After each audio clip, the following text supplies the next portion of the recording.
Abedimpo, call me Kofi Kinata. Move on, baby, move. Oh na na na. Abedimpo, call me Kofi Kinata. Move on, baby, move. Oh na na na. Abedimpo, call me Kofi Kinata. Move on, baby, move. Oh na na na. Abedimpo, call me Kofi Kinata. Move on, baby, move. Oh na na na. Abedimpo, call me Kofi Kinata. Move on, baby, move. Oh na na na. Abedimpo, call me Kofi Kinata. Move on, baby, move. Oh na na na. Abedimpo, call me Kofi Kinata. Move on, baby, move. Oh na na na. Abedimpo, call me Kofi Kinata. Move on, baby, move. Oh na na na. Abedimpo, call me Kofi Kinata. Move on, baby, move. Oh na na na. Abedimpo, call me Kofi Kinata. Move on, baby, move. Oh na na na. Abedimpo, call me Kofi Kinata. Move on, baby, move. Oh na na na. Abedimpo, call me Kofi Kinata. Move on, baby, move. Oh na na na. Abedimpo, call me Kofi Kinata. Move on, baby, move. Oh na na na. Abedimpo, call me Kofi Kinata. Move on, baby, move. Oh na na na. Abedimpo, call me Kofi Kinata. Move on, baby, move. Oh na na na. Abedimpo, call me Kofi Kinata. Move on, baby, move. Oh na na. Hello, and thank you for joining We Need to Talk today. As always, my name is Abna Usua, and I have a special guest with me today. But before we start our conversation, please remember to subscribe, and share the link too. If you're watching us live on Facebook, the name of the channel on YouTube is Owusua TV. Again, it's Owusua TV, OWUSUA. Again, it's OWUSUA. Please remember again to subscribe. So before we get our conversation going today, I have our country for the week, which is Benin. So Benin, or the official name is Republic of Benin. The capital is Porto Novo. Their government form is multi-party republic with the legislative house. Their current president is Patrice Talon. Their official language is French. Their currency is the CFA. Their population is 12,252,000 people. The size of the country is 44,310 square miles.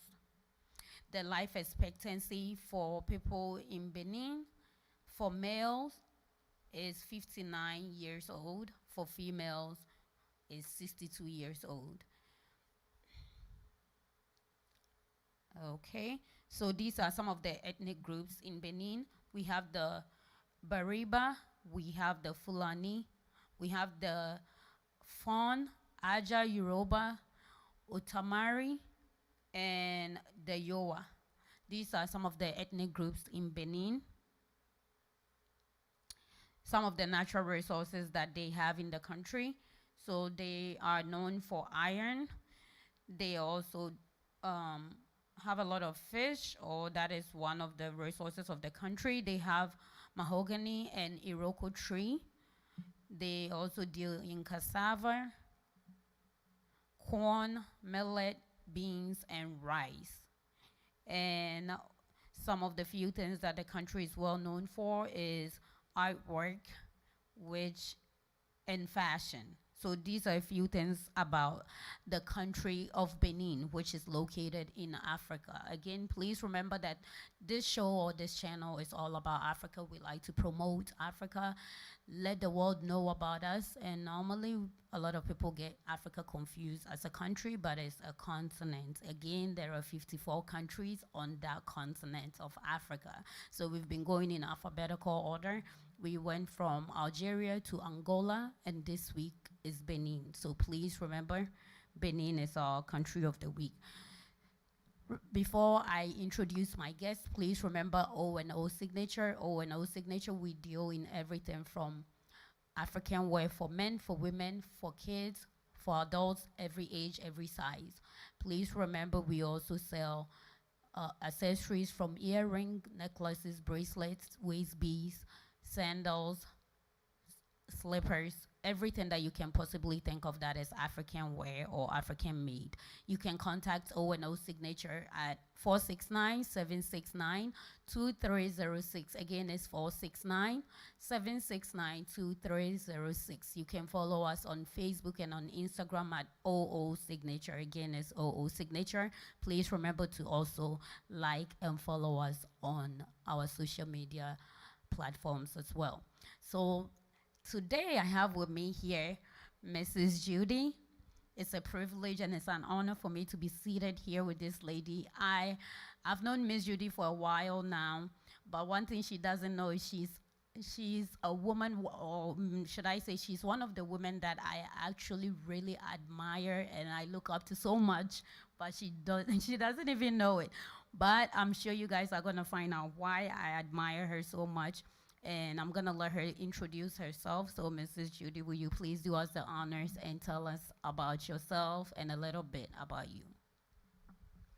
Thank you so much, Abena. I know this very pretty young lady. I call her Priscilla. Like she has rightly said, I've known her for quite some years now, and she's beautiful, as you can see, and she's very smart. And it was actually her smartness that brought her into my life and the life of my family. My name is Judy Yuko Akpobot, and I'm originally from Nigeria. I live here in Dallas. I'm married. I have 2 children. They are grown now. I'm also a registered nurse by background. I work here in Dallas in a rehab hospital. Very passionate about what I do. I'm also the founder of a natural and organic skincare business that I run mostly online called Judy U Care. We do have a website. It's called judyucare.com. And you can also follow us on social media at Judy U Care, on Instagram and Twitter. But I am very honored. I'm very privileged to be here with this young lady. She just called me and said she wants to have a conversation on her YouTube channel. So I hope that I am ready for whatever she's gonna throw at me today. And I hope you guys online are joining and will also be part of the conversation. Thank you very much. Thank you, Ms. Judy. So thank you so much for honoring my invitation, and thank you for every compliment that you've paid me so far. Thank you. So today our topic is about the African girl child. The African girl child, which is basically the image or the expectations that we have for the females from Africa. So Miss Judy, we're going to begin off about culture and why it's important. Why culture? Why do we need it? And why is it so important? So culture is what makes us who we are, is what defines us, it's how we identify with each other and with ourselves. Culture, of course, you know, within Africa is very varied and very diverse. And so you're thinking of a continent with so many different countries.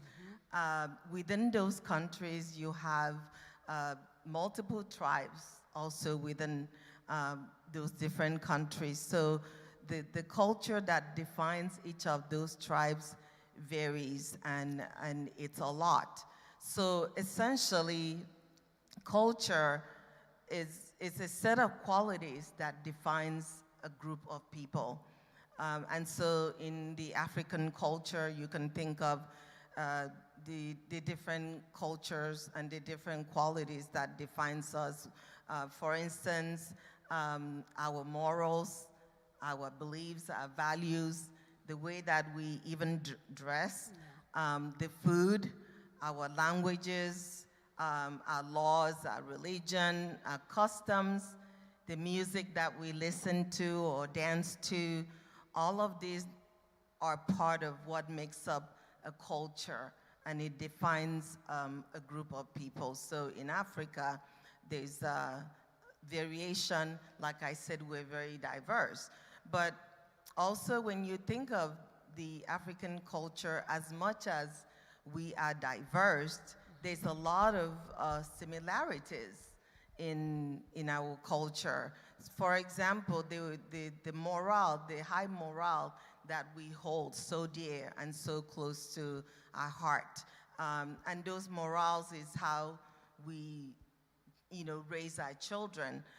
The way that we respect and love that culture, the way that we tell our kids to respect that culture, the way that we tell, we respect our elders.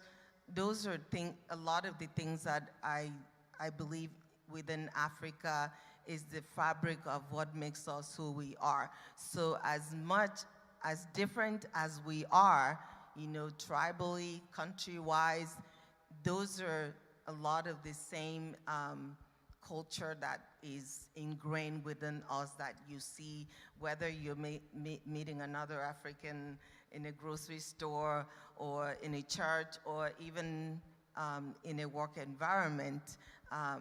You can tell that we have some differences in the way that we speak, the way that we carry ourselves, and the way that we are respectful. So the African culture is very important because it is what makes up the fabric of who we are as a people. Okay, thank you. So since this is the fabric of who we are as a people, that also comes down to the expectations that we have for ourselves, because like you said, that is what defines us. So coming down to expectations, what are some of the expectations that we have for the male child and then the expectations that we have for the female child?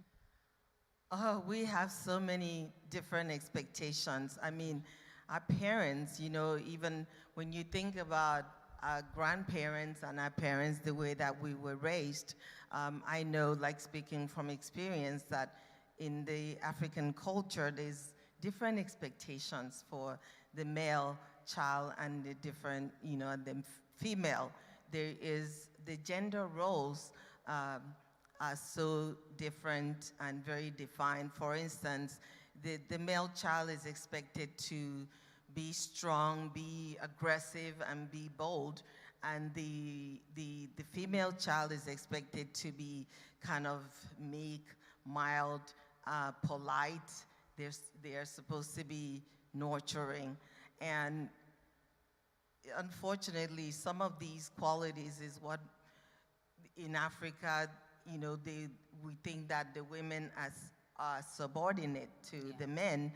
And, but these are some of the expectations that our culture has, you know, raised us to be. I know that, like in Nigeria, and I'm sure the same for you guys, is that every married man wants to have a male child, because the male child is who is supposed to inherit the properties. The male child is expected to, get married and bring a wife into that home. And with that expectation, they are supposed to, cater for that wife and the children. They're supposed to get out there, be the, so-called, bounty hunter. They need to go out, bring back, what they're gonna feed the wife and the children. They have to build the house and provide for them. And then the female is supposed to be the homemaker, the one that's keeping the home clean, cooking, making sure the husband and the children have food on the table at the end of the day. So these are a lot of these expectations that have been ingrained in us. But when you look at what's going on right now, some of that is shifting because Africa has been influenced by the Western culture. And they have influenced us, and we have also influenced them. So if you look at like social media now, the Western world, trying to copy some of the things that we have, and vice versa. So African culture is not static. It's constantly changing because of what's in the modern world. But expectations for the male and the female child in some households is still different, and there's still that expectation now, especially in my case with my kids. I raised my kids, when they were growing up to think, to say, I want you to marry from, someone within the country, or at least an African. We put these ideas into the kids' heads. But we've also seen a shift, coming through with that, where the kids, like yourself, have your own opinion of how you want your life to be. But as parents, that's what we've done. And I think that we put more of that pressure on the girl child than possibly the male child. Thank you, Ms. Judy. So you've said so much, and I hope audiences that are watching us today, we do pay attention to what we are talking about, because somehow it's gonna affect each and every one. Because even if you're not a girl child from Africa, you're watching, you probably are related to one, or you have one, or you know one. And so I believe this information is going to be very helpful. So Ms. Judy, talking about expectations and culture, do you believe that these expectations that we set for each gender in our communities or in our homes, based on our culture and our traditions and all that, do you think it's to the advantages of the young ones, or do you think it's a disadvantage? There are advantages and disadvantages to these expectations. For example, I feel like some of the advantages has to do with that moral value that we instill into our kids. All of those come from the cultural expectations, the way that we respect the elders. I think that's an advantage, because if we don't raise our kids to respect the elders, then they can be, out there acting all kinds of way, and bringing possibly shame to the family, which that pride is very important in the African culture. And then another advantage that I believe has to do with education. We have a very high expectation for our kids, and that comes from our culture, that they have to go to school, that you have to be successful, because that's part of how you're going to better your life if you do go to school, compared to some of the other cultures that don't value education as much as we do. So those are, I think, some of the advantages. The disadvantages are there too, in the sense that I think our cultural expectations also confuses our young ones, especially the ones that are raised in a culture that's different from our own. Okay. So there are disadvantages in the sense that these expectations confuses them because, like I said, if you're raising your child and telling them that, oh, when you grow up, you need to marry someone from my country, and then we're teaching them this in the home, and they're looking at us and copying, you know, our own behaviors. But then outside of the home, you have to think of the friends that they have and the teachers, you know, the schools, of what they're teaching them that is also very different from what they're hearing, the message from home. So I think that that confuses our kids. And then, you know, the being raised in a community, which, you know, we all belong to different communities outside of our own, you know, our home country, and we're here in the U.S., but we still identify with our communities. So like in my case, I raise my kids within our Nigerian community because I feel like that respect needs to be fostered. They need to get to know those people.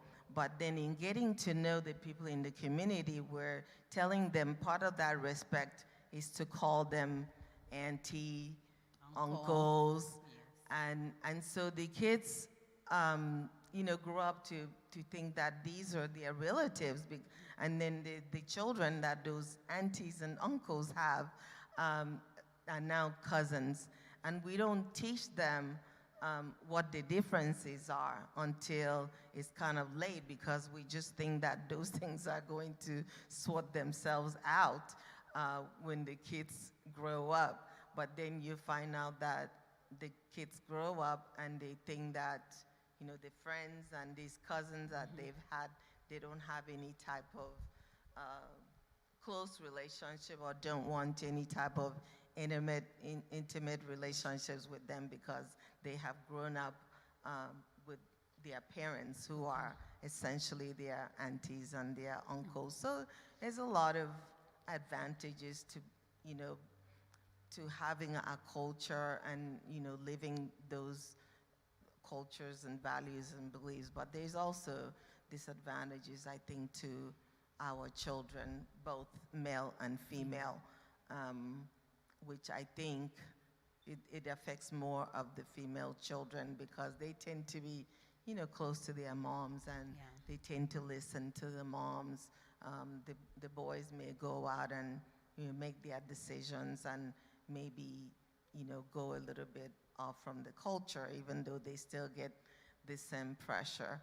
But I think more so on the female child. On the female child. Thank you. Thank you for being live with us today. Again, this is We Need to Talk, and our topic today is the African female, or the African girl child. So there is so much that we are discussing today. We've discussed culture, the importance of it, the benefits, the advantages and the disadvantages of it. And now we're going to concentrate kind of on those that are abroad and overseas, and the children that are born into homes, African homes, and the pressures that they are having to face, especially with the female child. So as Ms. Judy mentioned earlier, here we are training or being trained that when you meet an elderly or an adult that is from the same country, you approach them and you call them auntie, you call them uncles, and parents are not really taking the time to explain the differences between the uncle that we meet at the grocery store versus the uncle that is from the same biological mother and fathers as our parents. And so now they have all blended in, and so everybody that we know in our community that's from the same African country as us, they are all family members. And then in the near future, the parents are like, oh, hey, why don't you date uncle somebody's daughter? Or why don't you date uncle somebody's son? And these children are getting grossed out because it's like, oh, why do you want me to date my cousin? And these are some of the disadvantages, which basically is coming from the side of the parents because, excuse me to say, they're not doing a good job in explaining the differences between uncle from outside the family and uncle from within the family. And it comes down to also the female or the girl child, African girl child, like having to deal with a lot. So, Ms. Judy, here we are talking about dating, marriage, and the expectations that families and parents have for their children. That I know, if not maybe 80%, somewhere close, all African parents wish that their children would marry somebody from the same country, and if not, at least from the same continent. And these children that are born here, like you said earlier, they go to school with a group of people that are way different, coming from different countries, different continent, different background, different everything. And they are so limited to the others that are from the same country with them. And even like how often does these kids get the opportunity to even go into the communities, the smaller communities, which are the African communities that the families are from, to even mingle with potential somebody that is gonna be espoused to them. And then parents are saying, okay, we need you to marry from that country. And where they're gonna find these people? And I mean, in their own minds, everybody else that we know are all our family members because they are related to his uncle or auntie's child. So where do they go to find these spouses that parents are wishing and desiring so much that their children marry from? Yeah, I'm so glad you asked that because that is a barrier. That's a very difficult situation. And you said something about them, being in the community and mingling with each other and these different boys and girls that they consider their cousins. And that brings up, a story that I remember, a very funny story. One of my best friends, her name is Teresa. A few years ago when my daughter was in high school and was preparing to go to prom, she, at the last minute were trying to say like, who is she gonna go to prom with? And so my friends, her husband suggested one of their boys, because they have 3 boys, suggested one of their boys to take her to prom. And that's exactly like what you said about being grossed out. And that's exactly what he said. He said, ooh, that's my sister. I can't take her to prom. And so she ended up, going with some of her girlfriends. And, we made it fun. I think they made it fun for each other, and they still had a good time. But it would have been nice for her to have that person. And so in terms of where do they go, that's a question that I really, myself and other parents, I don't think we have the answer to that because the kids are grown now and they have their own circle of friends. Even though we do have, like within our community, we do have different get-togethers from time to time. We have fundraisings, we have parties that, the kids meet each other. But like I said before, because they've all been, running around in the same circle all their lives, it's not the same. Yeah. It's not the same. So they're meeting the same people, and these same people that they're meeting, some of them have already been paired up with other people, because especially like our boys haven't really been shy about marrying outside of our culture.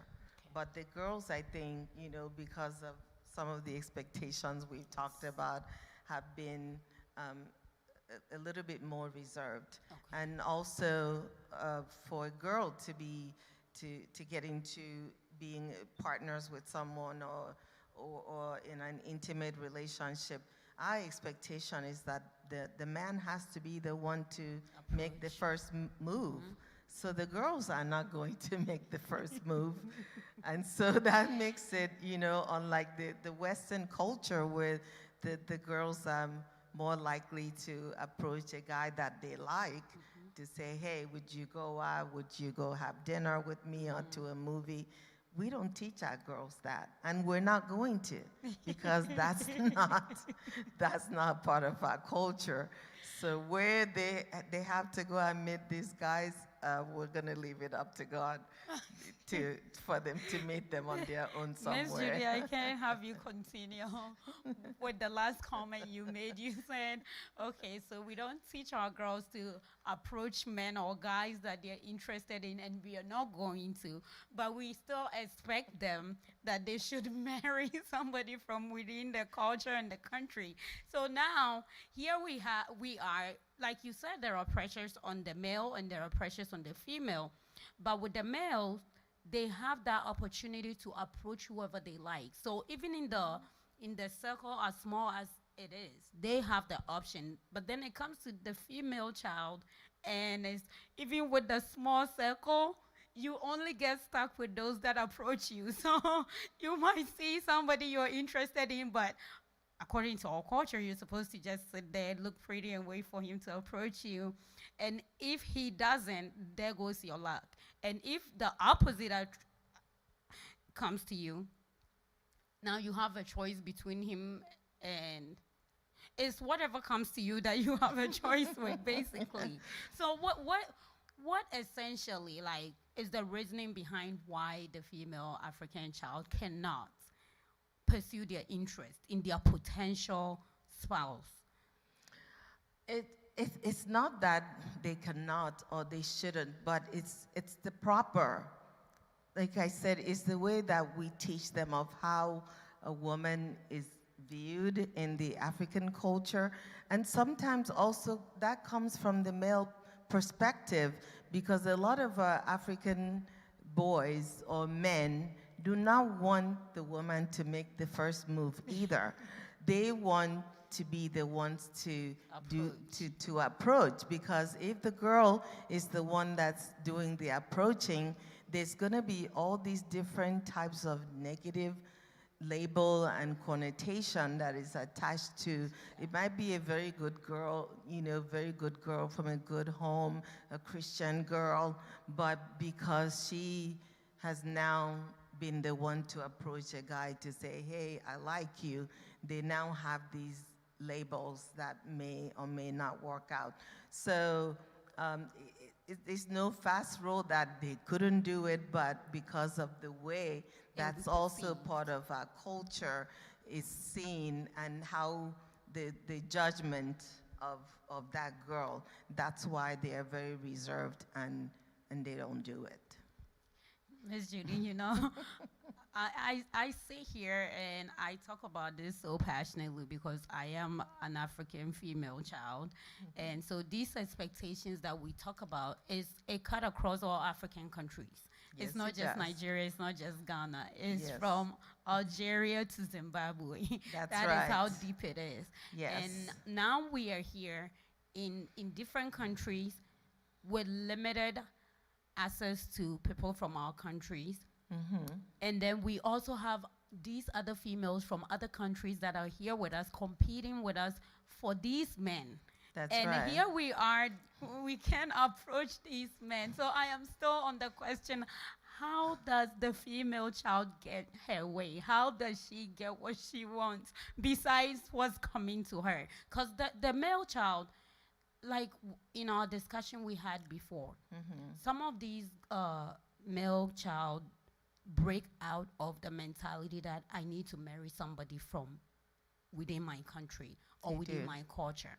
So once that one male child decides that, that's tough luck for some female children somewhere. Yes. Because now, like, in as small as that options are for the female child, one is out. And then we still have this competition around as well. So these pressures that we have there, like you said, there might be a girl that is out there that has kept herself, that is very good from a decent home, decent background, that is very responsible, and in just approaching somebody that she has interest in for something as small as, hey, can we hang out? Hey, can we go see a movie? Can we go to dinner? It's frowned upon in our countries. And I'm sure even when you come within the communities, if you're to get married, and I know I've heard it in the past, when a couple are getting married and they ask, so how did you all meet? Even if it was the female that approached at that place, the male has to take that responsibility because of, I guess, the stigma that we've attached to that. But how do we kind of resolve, or how do we kind of break that going forward, seeing how much it's affecting the female child? Because here we are in, again, a country with diverse group of people, with so many other people competing with us for the same prize, and yet it's almost like we're even taken out of the race before we get started. So whatever comes your way is whatever you get stuck with, even if you deserve more. And I'm not saying that everybody that ended up marrying whoever approached them settled for less, but it's almost interpreted in that way, that whatever is thrown at you, that is what you get to make a choice out of. So what are some of the ways, or what can we do to make it a bit easier and a bit better for the female child? I think a lot of that, first of all, needs to start within our own communities. We need to communicate more and educate our children more. And I have to say that I am one of those that thought, when my kids get older, things will work out. They'll meet somebody. It wasn't a big deal because we did, and we didn't have that much difficulty. But then you guys are stuck in two different cultures with these things, like you're saying. It's difficult where you're having so many other people in the same pool, and there's a lot more competition. So I think it needs to start with our community, one, recognizing that this is an issue, and starting at a young age, one, to teach our children that the reason you're calling that man uncle, an adult male that's in your community uncle, is because you're trying to respect that person. And the reason you're calling the adult female that's in your community auntie is because it's part of respect from the culture, but that you're really not related, to that person, and that it's okay to marry their boy,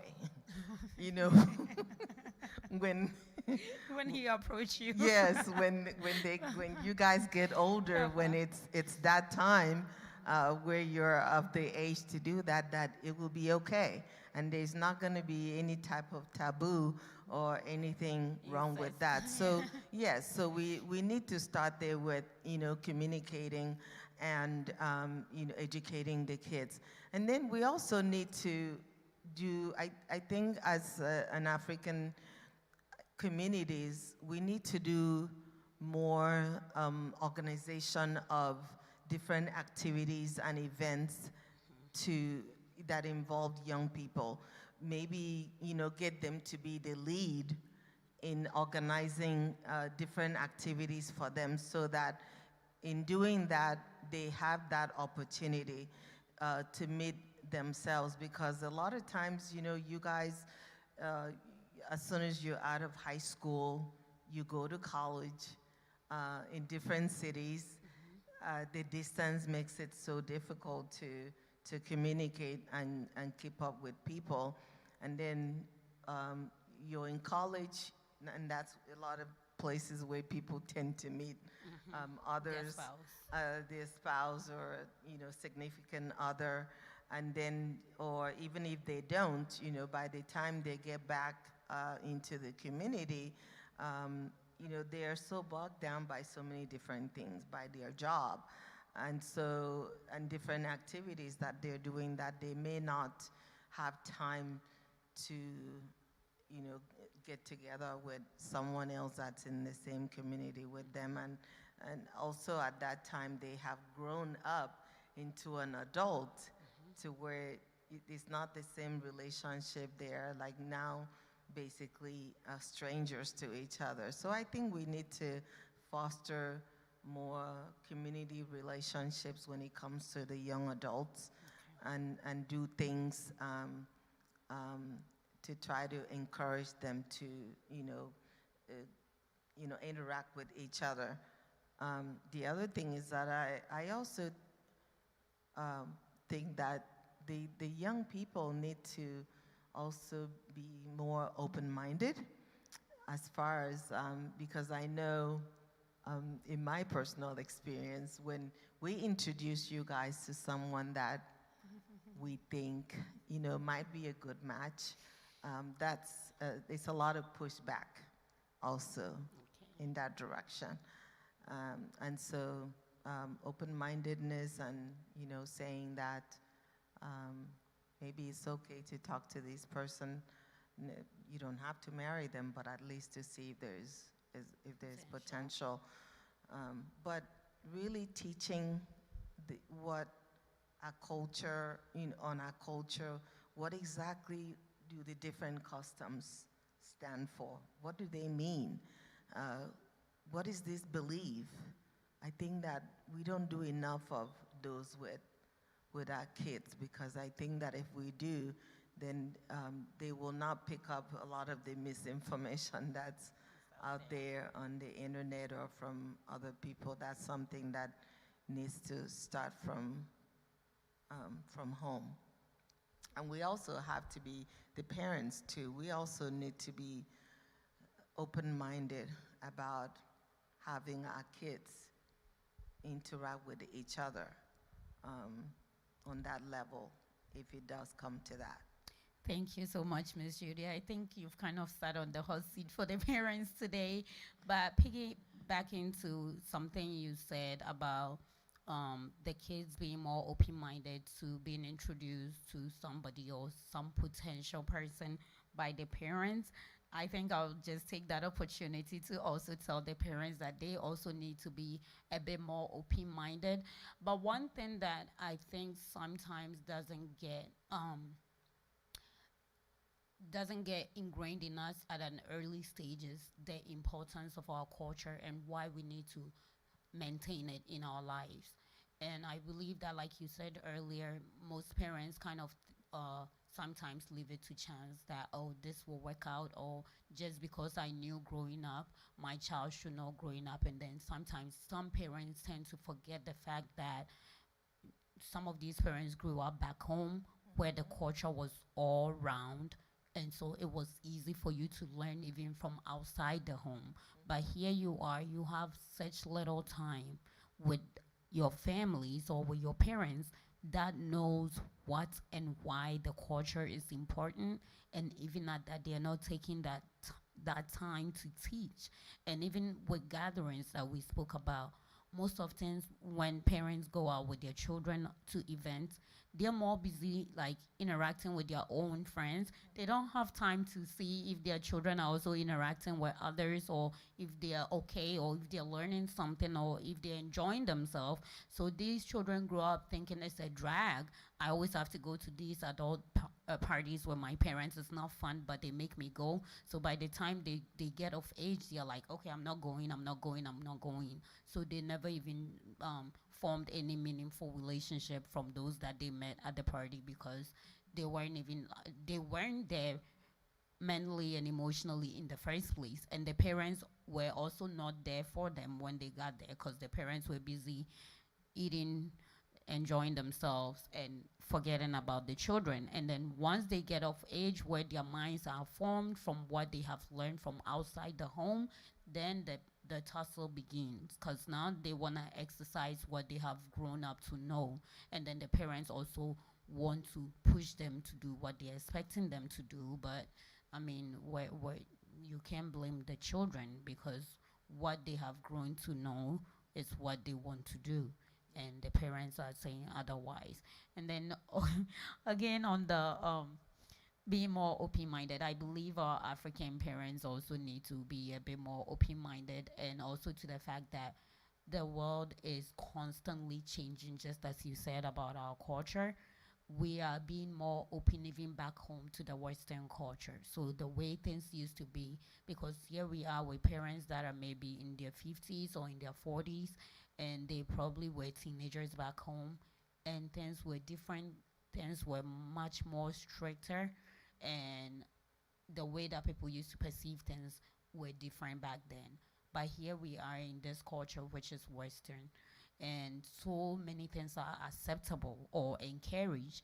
And this is what these children are going to school and seeing and learning, watching TV and seeing and learning, going on social media and seeing and learning. So for one out of the whole circle to just come out and say, hey, no, none of those options or none of those information that you heard outside is right, mine is right, is very difficult for these children to kind of accept and also act upon. So I think our African parents also need to kind of do a better job with being more open, trying to listen to the kids and listen from their perspective where they're coming from, and not just being close-minded, because our African parents are very close-minded on a lot of topics, and I don't think it's the intentions for the young ones to kind of want to battle with the parents. It's just the mindsets, the Yes. different mindset that each party is coming into the onto the table with, and that's where the challenges is coming from. So these are a few comments that came. Miss Samantha, which is Miss Judy, your daughter, she said, watching live from East Texas. Mr. Don Fraser said, greetings to my people from Benin. And Anonymous said, thank you. SKT in Focus said, culture and its dynamism can be very confusing, especially when you find yourself in a country of diverse groups. Whichever side of the coin you are can be very tasking.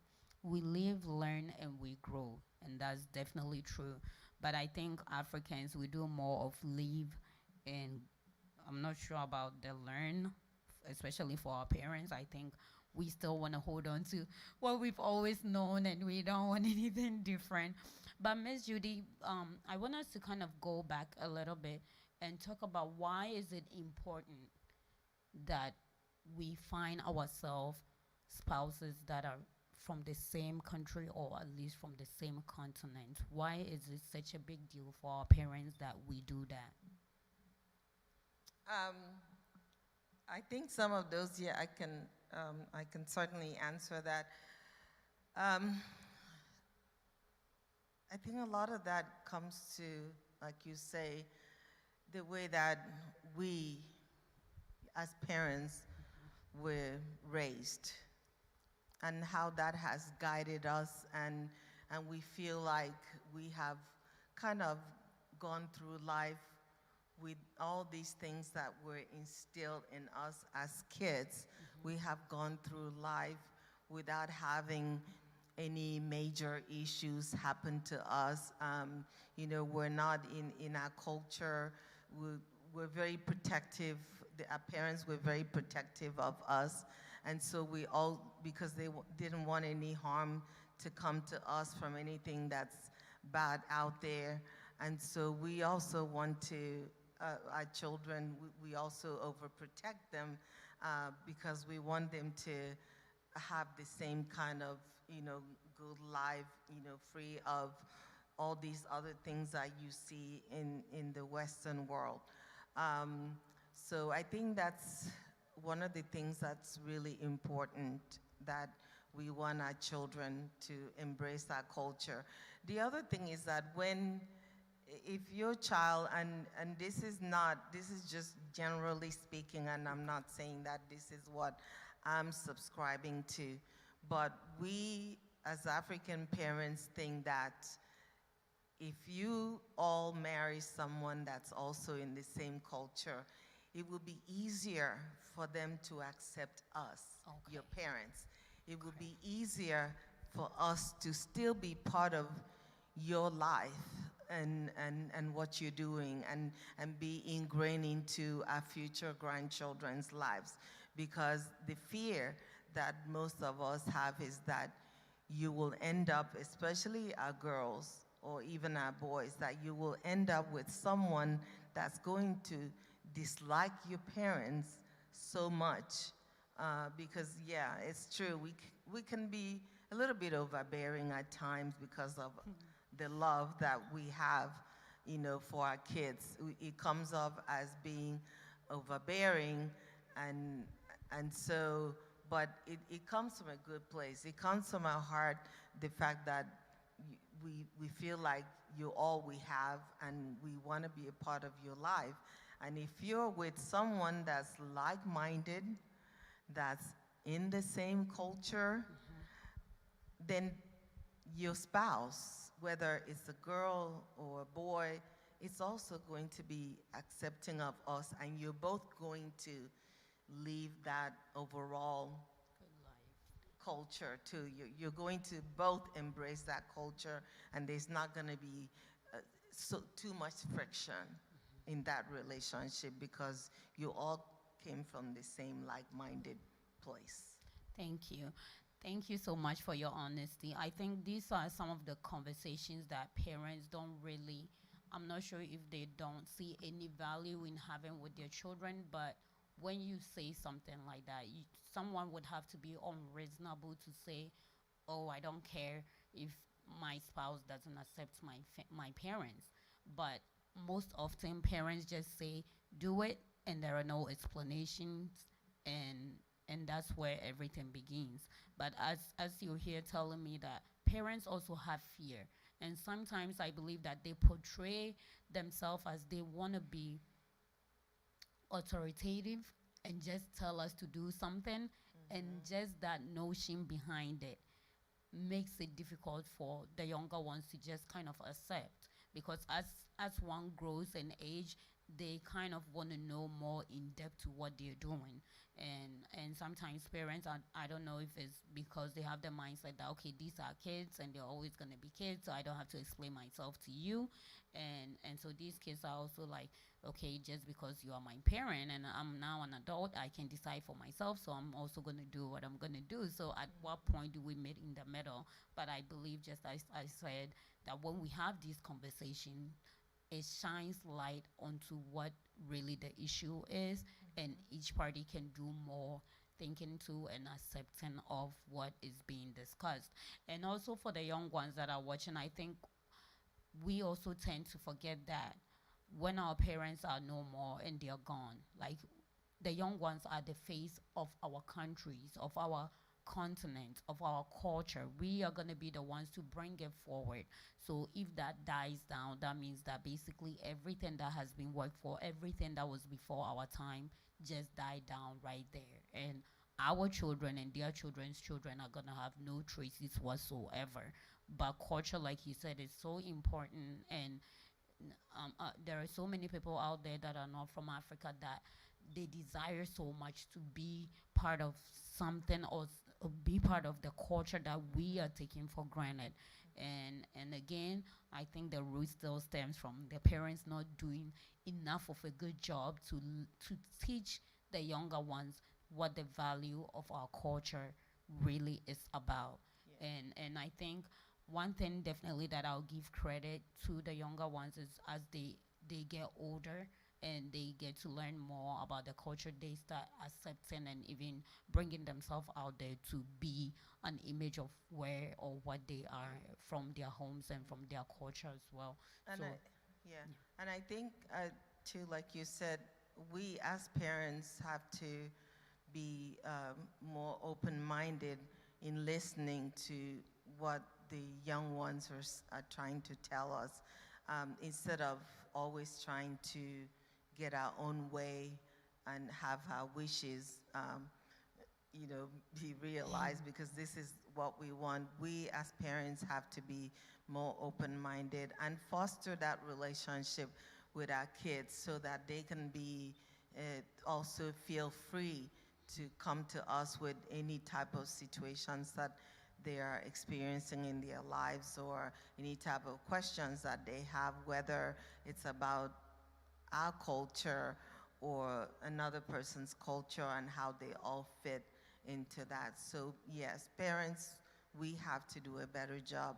We have to foster that close relationship with our kids. We have to be more open and communicate more. Sometimes, you know, those conversations might not be comfortable Yeah. because it's not what we want to hear, but we still have to open our minds and our hearts to be able to have them, because I think that's what's going to draw our kids more to us, and also, you know, for them to embrace our culture. I know that my kids now are, you know, learning, and especially my daughter, really trying to absorb the language, which is another area that we didn't do a good job of speaking, you know, those languages in the home, because we didn't want them to be confused with the language that they are born into. And so, but now, you know, they have that thirst for wanting to know more. And so we need to do that, and we need to start at a young age to find out what are their needs, what do they want to know, and make sure that we help them to achieve those. Thank you, Miss Judy. You are such an easy parent to work with, and I'm not sure if me finding you as an easy parent is the same way that your children feel, especially talking about all the things that we've spoken about today. So Samantha and Inni, I hope you guys have it this easy speaking with your mom as I am with her, or maybe it's because we're in front of the camera, but I'll find out when we get off the camera. Yeah. So again, I believe it's always the small things that we kind of overlook that in the future turns out to be big things. Like you said, the language.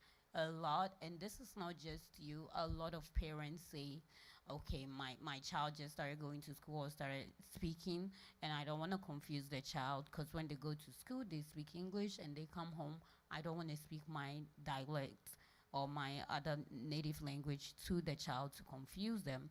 But one thing that psychology says that a child of 3 years can learn, I believe, up to 5 languages at a time and not be confused. But again, maybe is the lack of education also for our parents that is also being a hindrance to them knowing exactly what to do.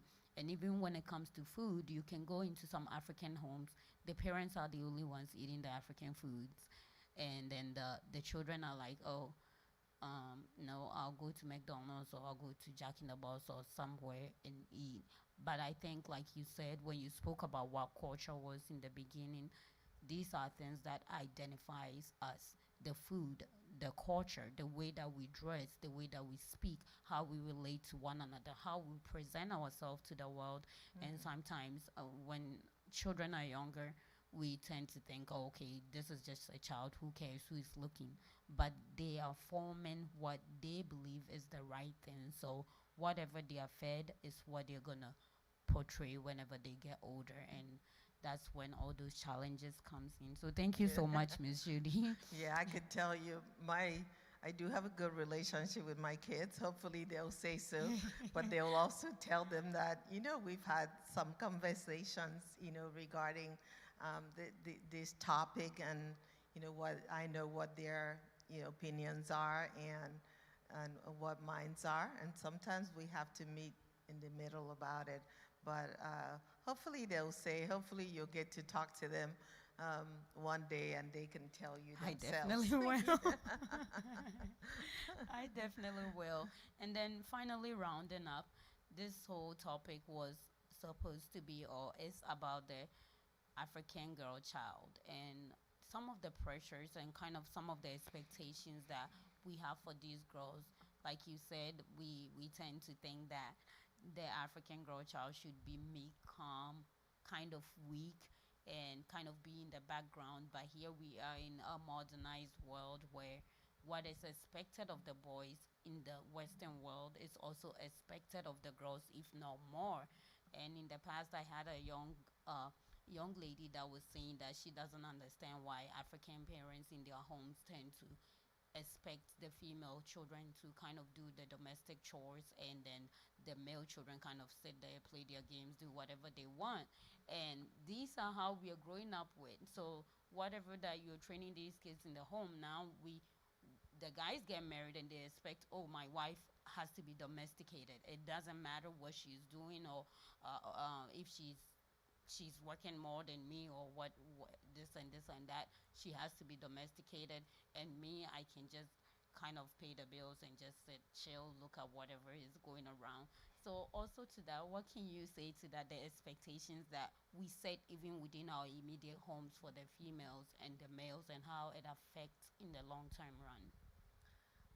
Um, yes, in the African culture, yes, we do have those expectations, but I do hope that we get away from that. I did not raise my children that way. I actually told them, both of them have, I set the same expectations for them in terms of the fact that someday, whether they end up living by themselves or with a partner, they still have to eat. They still have to, keep their home clean and organized. So I came from that background. Did I have the girl do a little bit more than the boy? Yes, but that wasn't because I made them, that way. Yeah. But for both of them, I had the same expectation of, someday mom's not going to be here to cook all your meals, and you're going to have to do it. You're not always going to live at home with your mom and dad, and you're going to have your own place, your own home, or you'll be married and living with a spouse, and you still have to help with the responsibilities. Yes, in the past, or growing up, or with our grandparents and our parents in some of the homes, these are the expectations. There were girls that were called into the home because they have to come, cook and clean, and the boys were allowed to do whatever. But that has changed, because a lot of women, a lot of girls are working outside of the home. In this world now, the one income family is not enough anymore. You have to have two. So the man is not just going to expect the woman to be the homemaker like in the past, and take care of the home and the children, because now women are, they're CEOs, they're lawyers, doctors. A woman can do whatever they want to do now, and I tell my kids the same thing. So I do not put any type of limitations on them, and we shouldn't, because we have a woman vice president in the United States of America, and she's a black woman, and she could be a president. And so we have to, let our kids know that the sky is more than the limit. They can achieve whatever they want to, and we have to keep, giving them these messages. Thank you. And Miss Judy, one of the fear of the female girl child, is the younger ones really love romance. And when I say romance, they love to be pampered. They like attention and all that. And I'm not sure if it's the homes or if it's Nollywood that's giving us the wrong impression of the African men. But as a married woman, honestly speaking, because we tend to look at what is within our home and kind of decide, okay, no, this is not what I want. Maybe I want something else. Are our African men really romantic? Some of them are, and a lot of that too has to do with the home situation, the upbringing, because a lot of us were not raised in the home where we saw mom and dad, being affectionate towards each other, touching each other, or planning those things. And so, of course, when the kids grow up in those types of environment, that's what they're learning. But like you rightly said, there's so much on TV, on social media about romance, that we have to foster that. And I think that a girl should have those expectations that they are going to be loved and get their needs met and be romanced by the guy that, that they eventually pick. And they should not have to compromise on those things, because that's part of life. That's part of life. So, unfortunately, some of the upbringing makes us, like public display of affection is frowned upon, and different things, but it shouldn't be that way. We should foster these types of things because they're healthy and they're part of being human and alive.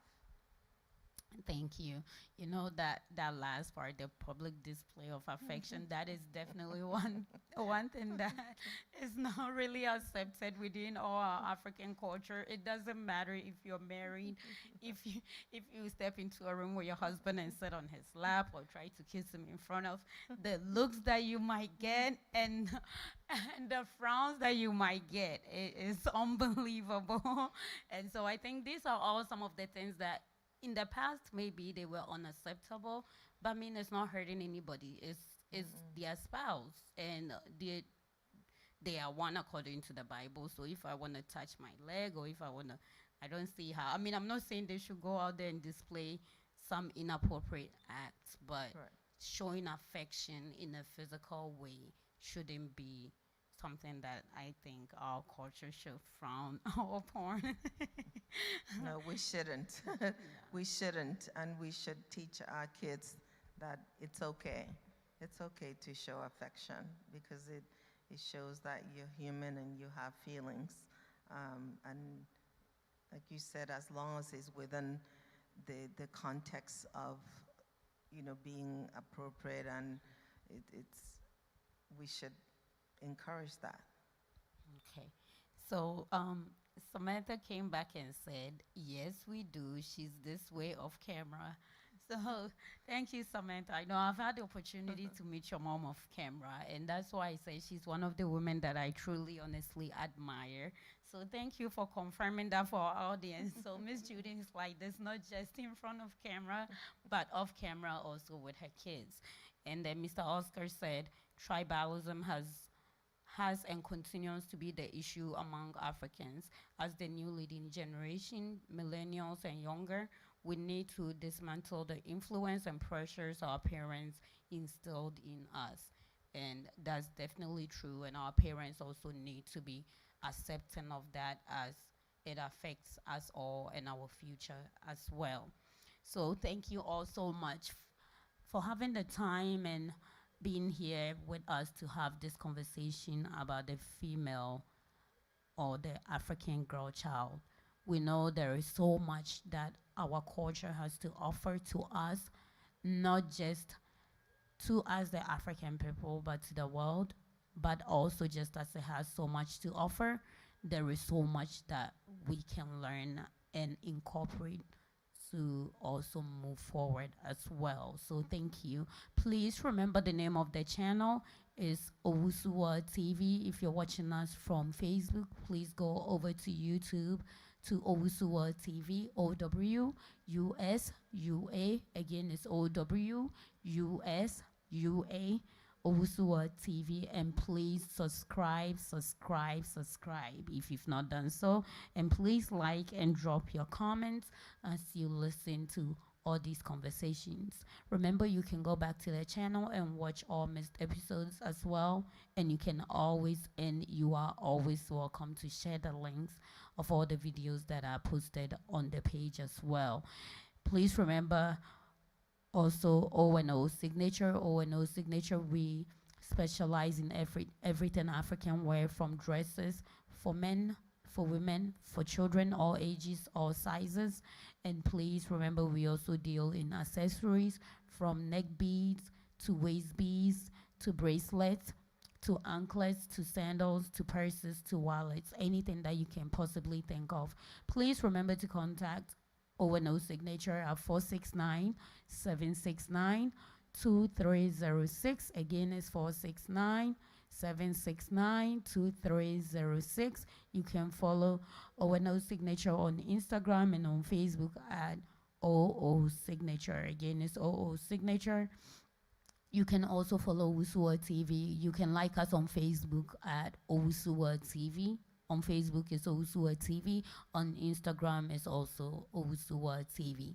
So before we leave, Miss Judy, please do us the honors of advising our parents first, and then lastly, you can advise the young ones as well that are watching us.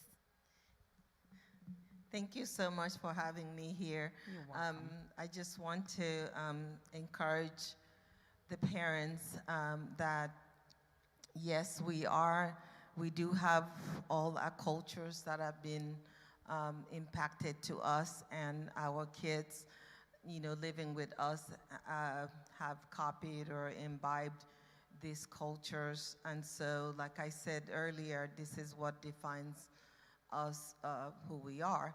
But we also have to remember that the world is changing, and so the African culture cannot be static.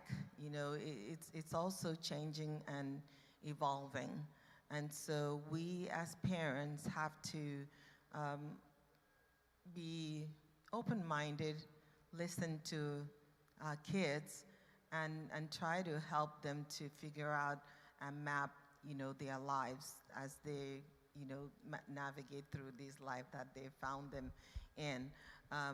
But at the same time, we do need to make sure that we are teaching them those values and those beliefs and parts of our cultures that are very positive, that's going to help them in their life's journey.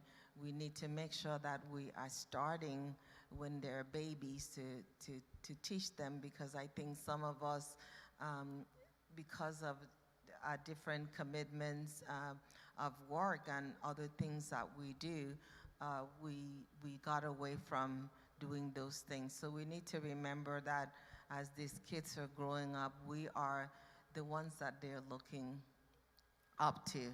And so everything that we say and we do stays with them. So we need to continue to do those things, foster communication with them in the community that we find ourselves in. Like we've said, it takes a village to raise a child. So not just impacting and being a role model to your own children, but to other young children, such as this lovely girl that I met earlier.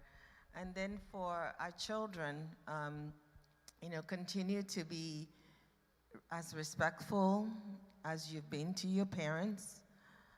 Listen to them, take their advice, and then if there are times that you have to disagree, it's okay to disagree, to agree to disagree sometimes. It doesn't have to be a drag-out war. If there are some unreasonable expectations that your parents are having or making on you, it's okay to sit down with them and say, Mom, Dad, this is where I'm coming from, and just weigh all of the options, listen to what they're saying, and also make sure that you are making the right decisions. But continue to embrace the culture of your parents, because the African culture is one of, if not the most interesting in the entire world, because you will not go anywhere else to find a culture that has so much to offer. So you do need to, study those.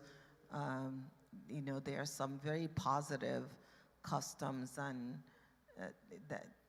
that's part of the African culture that will help you in your life, so that long after we, the adults, and your parents are gone from this world, you can continue those positive expectations and positive teaching of those cultures to your own children and your own grandchildren, so that we can continue to live the positive life and the things that our African culture has afforded us. Thank you so much, Ms. Judy. Before I read the last comments, would you please put out your skincare product again and your contact information and your social media or the website as well? It's a natural and organic skincare products, and it's judyucare.com. It's JUDYUCARE.com. We do have a website, and we're on Facebook and Instagram, and the phone number is 469-474-5800. Thank you. Thank you so much, Ms. Judy. It's such an honor again to have you on the show. And like you said, we're going to come back with some. And hopefully, Neil will come with us. If he doesn't, I'll find a way to get him inside too. But thank you so much for honoring my invitation and being here today. You've really taught us a lot. And I'm sure that not just the parents, but also the young ones have learned something from our conversation today. From Facebook, Nanayao said, good afternoon. Mr. Desmond Japan said, watching live. And then finally, our last comment on YouTube, Mr. Oscar said, though the language barrier and cultural cross can be an issue in the early stages, I think that love conquers all. Parents need to stop negatively imposing their will on their grown children matters. So that's his comment to that. So thank you all for joining us again for We Need to Talk today. Please remember to subscribe. The channel again is Owusuwa TV. Owusuwa TV. Thank you so much. Remember to have a wonderful week ahead, and we will be back live again, and we can't wait to talk to you. Thank you.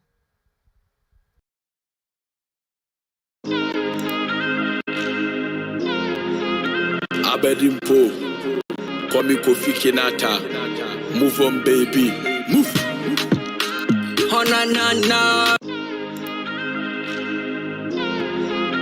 Abed Kwame Kofi Kinata, move on baby, move. Honanana.